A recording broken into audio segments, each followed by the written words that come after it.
本当に頑張って元気です。イエーイ。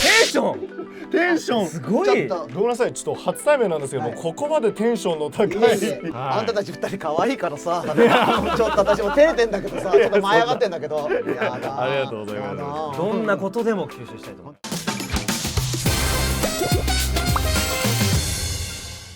さあでもこのね2人でね何をやっていくかっていうところなんだけれども、個人的にはやっぱりその若い世代だからこそ、若い世代だけで固まるんじゃなくて、ちょっとねレジェンドクラスの先輩たちと関わっていって、ちょっと先輩たちの技術を盗んじゃおうかなと。こういうやつやりたかった。そう今ねなかなかないんですよ。やっぱりこう世代同士で固まっちゃうということが多いんで、昔みたいに先輩の背中を見て学べみたいなものがだいぶね薄れてきてしまっているところがあるから、俺はこの番組だけでもそのレジェンド声優さんたちが築いてきた声優の歴史みたいなものをちゃんと知って、でもちろんユーザーの皆さんにもそれを楽しんでいただきつつ、俺らは俺らで自分の成長につなげていきたいなというふうに。そうなんだよ。そもそものご時世的にやっぱアフレコにもやっぱ先輩と一緒になることそうなんだよね。なかなかないっていうのがあるから、やってこい、やってこうというところで、レジェンド声優さんがゲストで来てくださっております。レジェンドです。そのレジェンド声優さんをお呼びしたいと思います。声優プレイ。さあということで第1回目のレジェンド声優ゲストさんはクジラさんです。イエーイ、クジラさんです。みんな見てる。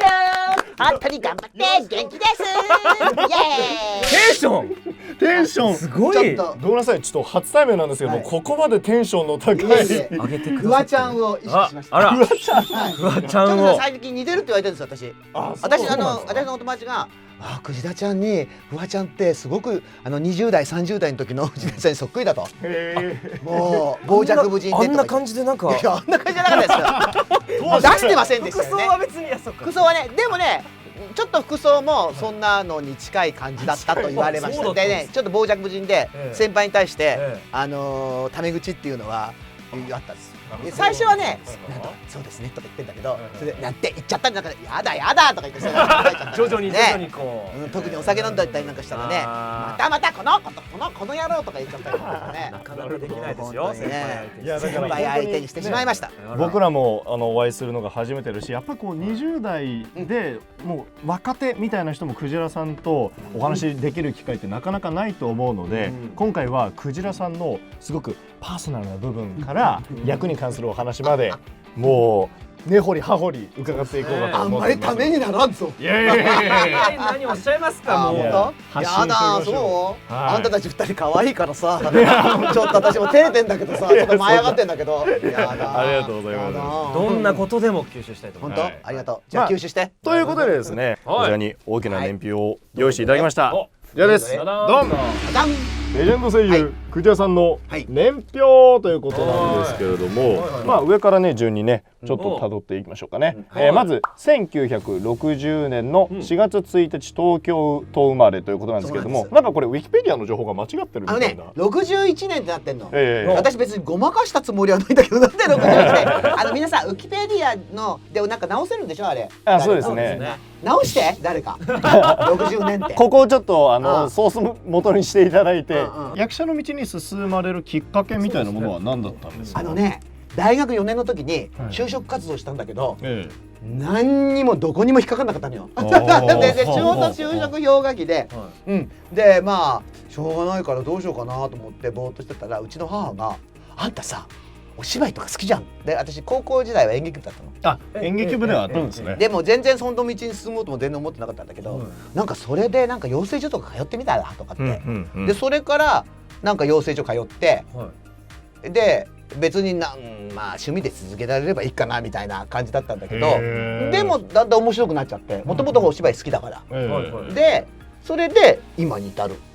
声優っていう職業っていう感じの認識はないのね、もともとなんだろう、私たちの世代っていうのは。なんかだからそこは、弊社のもう大先輩の千葉茂さんのちょっとお声そうがあってね、千葉さんとね舞台で知り合ったの、それで声優やってるって言って、声優っていうかその声の仕事でも千葉さんももちろん映像とかから来た人だから、でそれで知り合って面白い人がいたって声優さんって知らなかった、でクジラさんさ、クジラさんってその時はクジラさんじゃないんだ、若ちゃんさ今度芝居やるんだけど出てみないって言われて「おいいですよ」とか言って、それで出ることになったのがきっかけ。最初は何の役だったとかって覚えてます？変な看護婦。変な最初から癖のある。安倍工房かなんかと芝居かなんかで、すごいなんかね変ななんだ緑色のストッキングっていうそうその変な変態看護婦。もう変です。もう緑のストッキング変です。声優プレイ。まあというところで、まあやっぱりここはどうしてもね個人的にも触れておきたい、2002年にナルトのオロチマル役を。オロチマルね。僕ら世代知らない人いないですよ多分。ターニングポイントだったもん私これ。やっぱクジラさん的にも2000年代入ってオロチマルやられてからちょっとなんか変わられたっていうか、まずこういう役なんかやったことなかったから、大体おばさんだったから大体やった。オーディションでオーディションもすごかったよ、いっぱい人数が見てて。まあそれはねこの対策ですからね。それで何もっと低くからやれとかさ、もっとこれもうちょっと粘って喋れとか、もっとこれ高い音でやったらどうですかとかいっぱいやらされたのよ。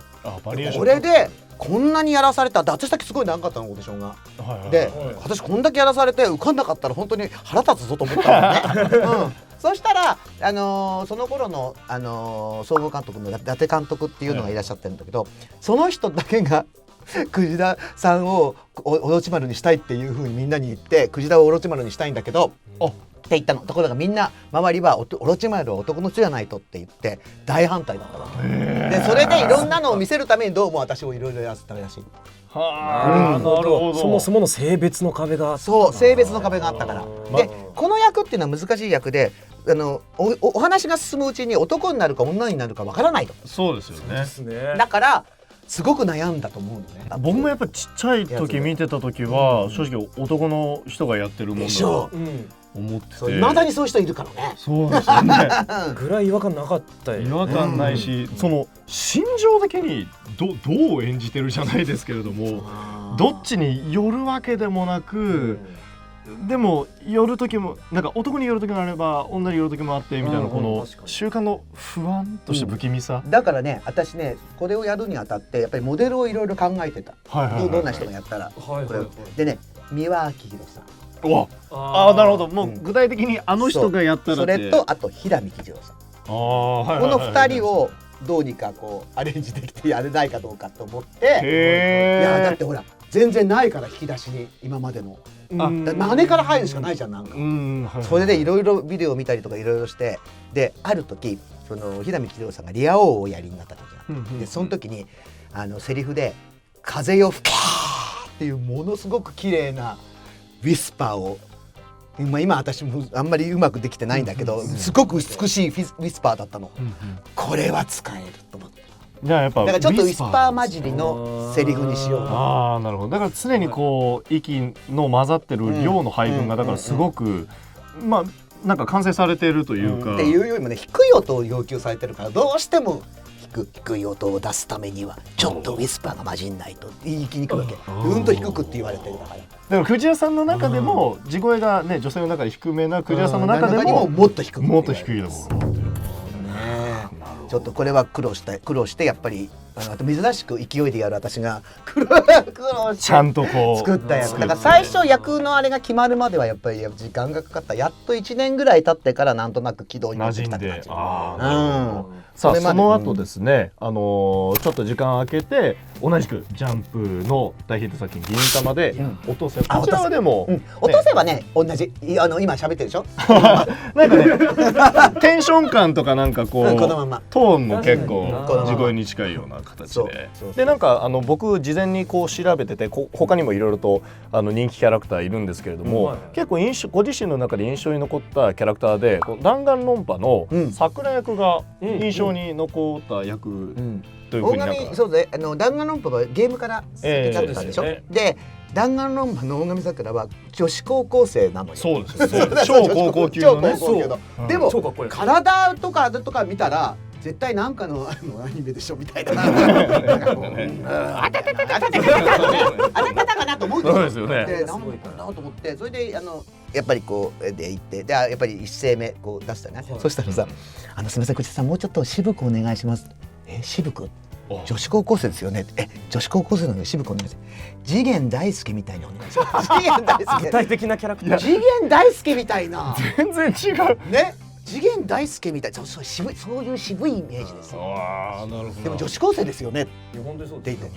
女子高生忘れてくださいと。もういいんだ。そうでもだから俺らとかでさ、なんかこういう風にやってくださいっていう時に異性を例えて出されることやっぱないじゃん。だから女優さんっぽくやってくださいとかってないものに答えて、だって次元大介に僕って言われてそれに答えるっていうところがちょっと特殊技能すぎるというか。いやだからしょうがない。我不滅みたいな。だからちょっとオロチマルっぽくなるのをちょっと感じしないように少し高めのトーンでいかないといけないかな。オロチよりかちょっと上げて。ただやっぱりちょっとオロチマル感も出るけどね。それはしょうがないけどね。感情移入しやすかったです。やってる。それもゲームの時もそうですし、アニメの時も。いい人じゃん。いや、そうすごいかっこよかったですよ。なんかね、友達のために死ねるみたいな。なんかね、ちょっと感情移入しちゃった。なるほど。さあということなんですけども、続いてはここもね結構おそ松さん。これもやっぱ2010年代を代表する大ヒット。おそ松さんね。おそ松くんには出演もされしてない。何もしてない。急にポンと。おそ松さんはね、本当面白かったよ。なんか急遽決まった企画だから。これも変な現場なイメージがなんとなくあるんですけど。いや変だってさ、おそ松さん6人いてさ、6人男がバーッといってさ、いやどこに私入ってんの。みんな結構気使ってくれてさ、私のとこどけてくれたりなんかするけど、それもよくわかんないね。みんながずっと掛け合ってたら入れないですよね。だからなんか周りにすみません、藤田さんうろうろしてるんでとか言って、バーッ立つからさ、どんどんこうやって後ろ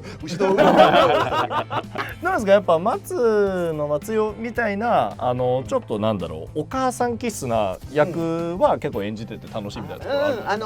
割と私よくある。そうですね。吹き替えとかでもなんかそういうお母さんとか任せなさいとか強いお母さんとか。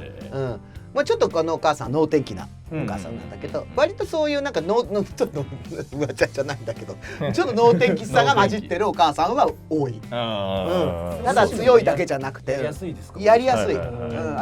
割とそういう方がちょっと突き抜けてる方がやりやすいことはやりやすい。なんか何でもありだから。それこそ勢いでやりますから取ってくださいみたいな。勢いはやっぱ得意分野みたいな。得意分野ね。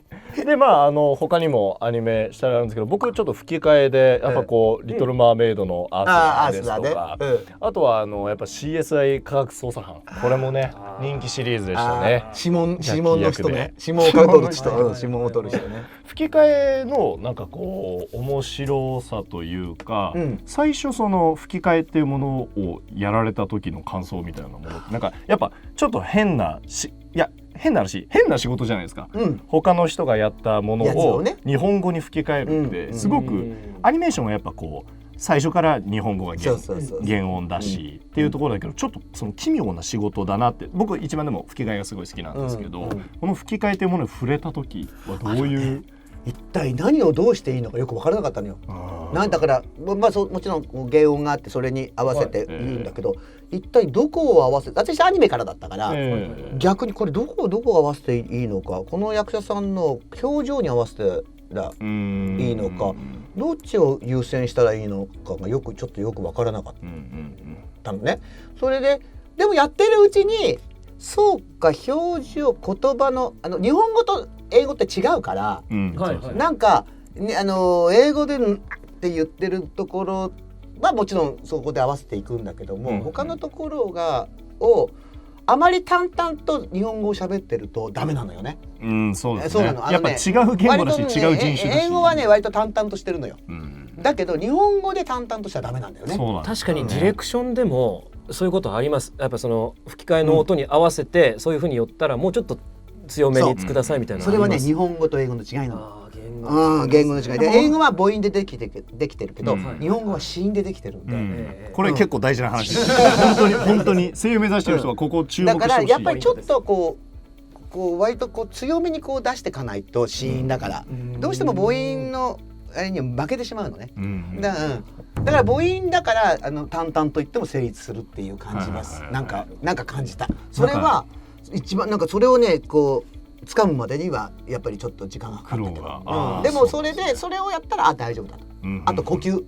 向こうの呼吸に合わせる。向こうが息吸ったら息をする。これでも本当にうちの流星さんなんかも中尾さん、それは中尾さんにね、そうで言って着替えはいい気だって言って、息を合わせるとはよく言ったもんだね。そうなんですよって言って中尾さんと盛り上がった覚えがあります。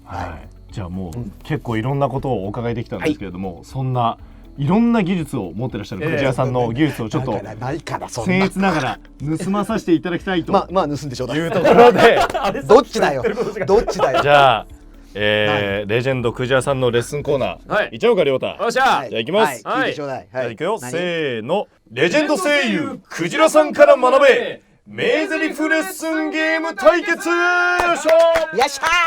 ー、ザブザブザブザブザブザブ。年を取ると平和ボケするのか猿飛先生。年を取ると平和ボケするのか猿飛先生。炙りカルビ。炙りカルビ、炙りかぶり。グッドボタン、チャンネル登録よろしくお願いします。